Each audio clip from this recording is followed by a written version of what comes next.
আসসালামু আলাইকুম বন্ধুরা, কি অবস্থা? কেমন আছেন সবাই? আশা করি সবাই অনেক অনেক ভালো আছেন। তো বন্ধুরা, আমরা কিন্তু চলে আসলাম ইতিমধ্যেই খুলনা শহরের রয়্যাল এনফিল্ডের শোরুমে। আর রয়্যাল এনফিল্ডের শোরুমটা কিন্তু খুলনার সোনাডাঙ্গায় অবস্থিত এম এ বাড়ি সড়কে। তো চলুন আমরা এখন ভিতরে প্রবেশ করি।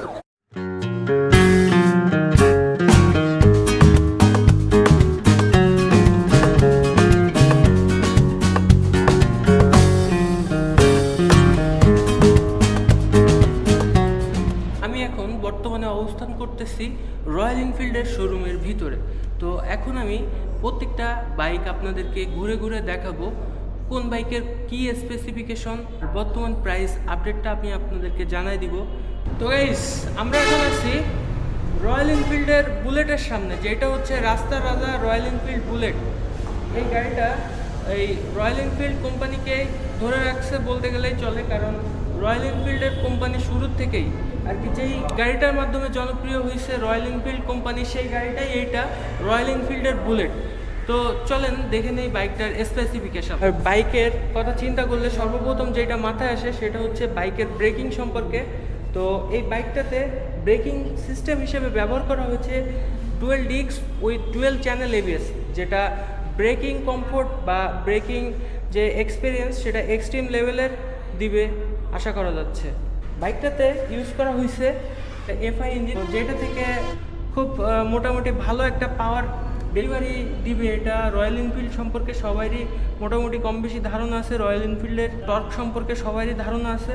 তো আজকে আমি অত ইন ডিটেলস আলোচনা করব না, জাস্ট হচ্ছে বাইকটার স্পেয়ার পার্টসের বিষয়টা নিয়ে আলোচনা করব আর বাইকের একটা ওভার একটা ভিউ স্পেসিফিকেশন। তো এর ভিতরে আসি বাইকটার এই মোবিল ক্যাপাসিটি সম্পর্কে। এই বাইকটার ইঞ্জিনের মোবিল ক্যাপাসিটি হচ্ছে 1.7 লিটার। এনফিল্ড ক্লেম করতেছে আপনার একটা মোবিল এইখানে ঢুকাইলে সেই মোবিলটা দিয়ে আপনি একদম অনায়াসেই নর্মালি 10,000 কিলোমিটার রাইড করতে পারবেন।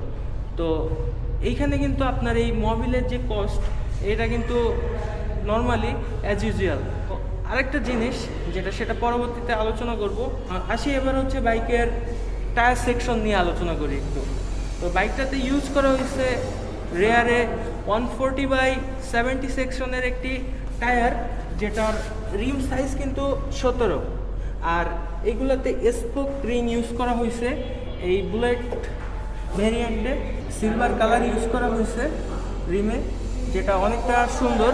আবার এই যে সাইড স্ট্যান্ডটা দেখতেছি, এইখানেও কিন্তু সাইড স্ট্যান্ডটা সিলভার কালারের সাইড স্ট্যান্ড, যেটা দেখতে অনেক সুন্দর। ইঞ্জিনের বডিটা সিলভার কালার, সবগুলাই মিলাই একটা ওভারঅল একটা প্রিমিয়াম একটা ভাবসাব আছে বাইকটার ভিতরে।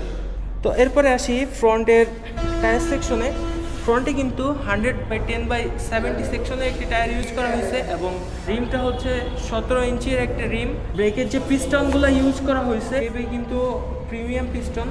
তো সেক্ষেত্রে বাইকের ব্রেকিং নিয়েও কনফিডেন্স থাকবে। লাইটগুলো ইউজ করা হয়েছে ইন্ডিকেটার প্লাস ফ্রন্টের যে লাইট সবগুলাই কিন্তু হ্যালোজেন লাইট ইউজ করা হয়েছে। পাশাপাশি ব্যাকলাইটের কথা যদি বলি, ব্যাকলাইটটাও কিন্তু হ্যালোজেন ইউজ করা হয়েছে। তো এবার আসুন বাইকটার মাইলেজ সম্পর্কে আলোচনা করি। যে এই বাইকটাতে আপনারা সিটিতে মাইলেজ পাবেন 28 থেকে 30 কিলোমিটার এবং হাইওয়েতে গেলে মাইলেজ পাবেন 30 থেকে 35 কিলোমিটারের আশেপাশে, যেটা রয়্যাল এনফিল্ড ক্লেম করতেছে।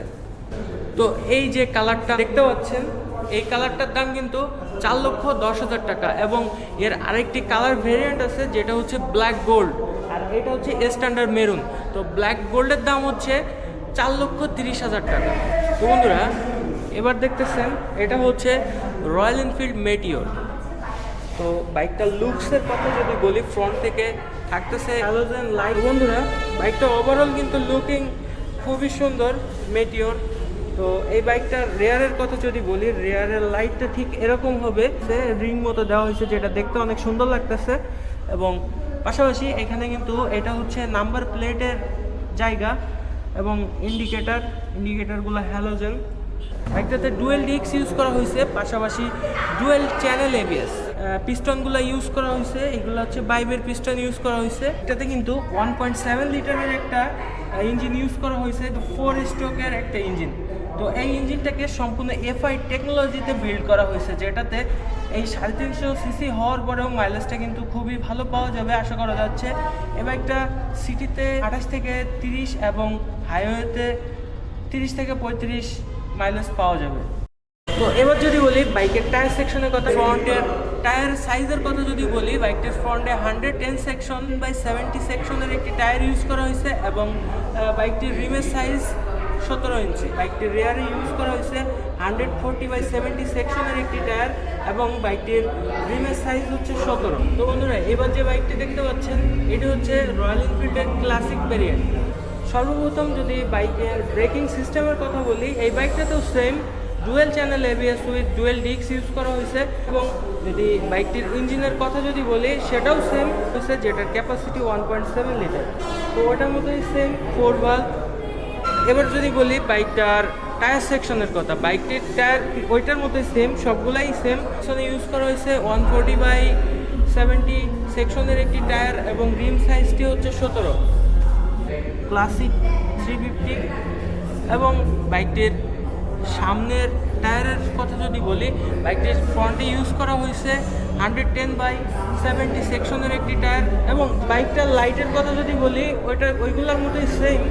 বাইকের ইন্ডিকেটর এবং হেডলাইট হ্যালোজেন ইউজ করা হয়েছে। স্পিড উঠাইলে তো শুধু হবে না, কন্ট্রোলিংয়েরও একটা ব্যাপার আছে। তো সেই কথা মাথায় রেখে কিন্তু রয়্যাল এনফিল্ড দিয়ে দিছে ডুয়েল চ্যানেল এবিএস বাইকটাতে।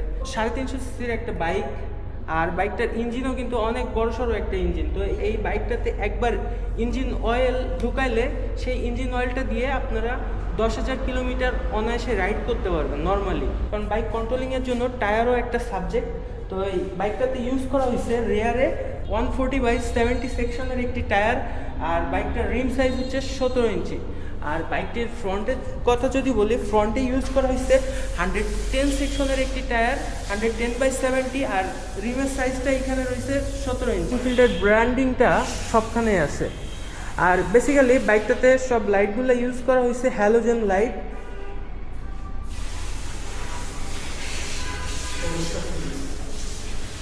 ওভারঅল যদি বাইকের লুকসটা পিছন থেকে দেখাই তাহলে এই রকম লাগবে পিছন থেকে।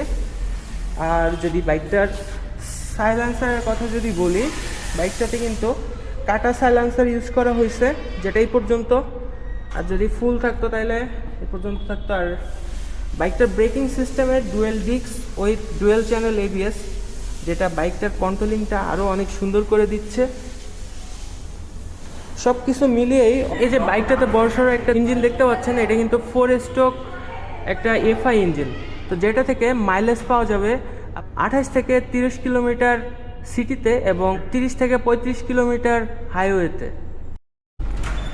তো বন্ধুরা, এই বাইকটার প্রাইস করা হয়েছে 3,65,000 টাকা। তো এই প্রাইস রেঞ্জে বাইকটা কেমন হয়েছে বাংলাদেশের মার্কেটে অবশ্যই কমেন্ট করে জানাবেন। ধন্যবাদ। আচ্ছা, এই রয়্যাল এনফিল্ড বাংলাদেশের মার্কেটে লঞ্চ হওয়ার পরে অনেক কন্ট্রোভার্সি তৈরি হয়েছে যে বাইকটার ইঞ্জিন অয়েল ঢুকাইতে গেলে কিডনি বেচা লাগবে, বাইকের স্পেয়ার পার্টস চেঞ্জ করতে গেলে জমি বেচা লাগবে, এরকম একটা অবস্থা আর কি। তো এই রয়্যাল এনফিল্ড বাইকটা কি আসলে বড় লোকদের জন্য? বিষয়টা নিয়ে তো কনফিউজ। তো বন্ধুরা, আজকে ওই বিষয়টাই আপনাদের সামনে ক্লিয়ার করব যে রয়্যাল এনফিল্ড বাইকটা কাদের জন্য। সো বন্ধুরা, সম্পূর্ণ ভিডিওটি দেখতে থাকুন, আমাদের সাথে থাকুন এবং সাবস্ক্রাইব করে রাখুন বাইক রিলেটেড এমন সব আপডেট পাওয়ার জন্য। বন্ধুরা, সবার প্রথমে আমরা যদি বলি বাইকের ইঞ্জিন অয়েলের কথা, যেহেতু বাইকটাতে একটা 1.7 লিটারের ইঞ্জিন অয়েল ক্যাপাসিটির একটা ইঞ্জিন বিল্ড করা হয়েছে এবং এই ইঞ্জিনটাতে মাইলেজটা বেটার পাওয়ার জন্য এফআই টেকনোলজি তারা প্রোভাইড করছে। তো এই সব কিছুর ভিতর দিয়ে বাইকটাতে কিন্তু সুন্দর একটা মাইলেজও পাওয়া যাবে। আপনার সিটিতে পাওয়া যাবে 28 থেকে 30 এবং হাইওয়েতে 30 থেকে 35। সো এই সব কিছুর ভিতরে আসলে নেটিজেনদের ভিতরে অনেক তোলপাড় হচ্ছে যে এই বাইকটা আসলে কাদের জন্য, এটা কি আসলে বড় লোকদের জন্য? তো সেই বিষয়টাই আমি আপনাদের সামনে ক্লিয়ার করতেছি। ধরেন সচরাচর আমরা যখন বাইকের মোবিলগুলো ডাউন করি 1500 বা 2000 কিলো পর মোবিলগুলো ডাউন করি, তাই না? তো এই বাইকটার ক্ষেত্রে কিন্তু রিফাত মোটরস এইটুকু ইনশিওর করছে যে এক একটা ইঞ্জিন অয়েল দিয়ে 1.7 লিটারের যে ক্যানটা রয়্যাল এনফিল্ডের অফিসিয়ালি যে ক্যানটা পাওয়া যাবে, এই ক্যানটা দিয়ে 10,000 কিলোমিটার রাইড করা যাবে একটানা। তো সেই ক্ষেত্রে আপনার ওই মোবিলের সঙ্গে এই মোবিল যদি কম্প্যারিজন করেন তাহলে বুঝতে পারবেন আসলেই এটা কি বড় লোকের বাইক। আপনাদের কাছে প্রশ্ন দিলাম, আপনারাই কমেন্টে উত্তরটা দিয়ে দিবেন ভাই যে এই বাইকটা আসলেই কাদের জন্য। তো এই বাইকটার স্পেয়ার পার্টসের কথা যদি বলি, আমরা নেটে অনেকগুলা দাম দেখছি বাইকের স্পেয়ার পার্টস সম্পর্কে। তো এই যে এই দামগুলা কিন্তু ইপদ মোটরস খুব দ্রুতই বাংলাদেশের মার্কেটের প্রাইসগুলো অ্যানাউন্সমেন্ট করে দিবে। তো যেই অ্যানাউন্সমেন্টের লিস্টের সাথে আমরা নেটে যে প্রাইসগুলো দেখছি এইটার কোনো মিল থাকবে না, সম্পূর্ণ আলাদা থাকবে। তো ইপদ মোটরস আমাদেরকে এটুকু ইনশিওর করছে যে বাংলাদেশের রয়্যাল এনফিল্ড ভক্তদের জন্য তারা রিজনেবল প্রাইসেই স্পেয়ার পার্টস নিশ্চিত করে থাকবে, এটুকু আপনারা নিশ্চিত থাকতে পারেন। তো বন্ধুরা, দেখা হবে আবার পরবর্তী ভিডিওতে। সে পর্যন্ত সবাই সুস্থ ও সুন্দর থাকুন। খোদা হাফেজ।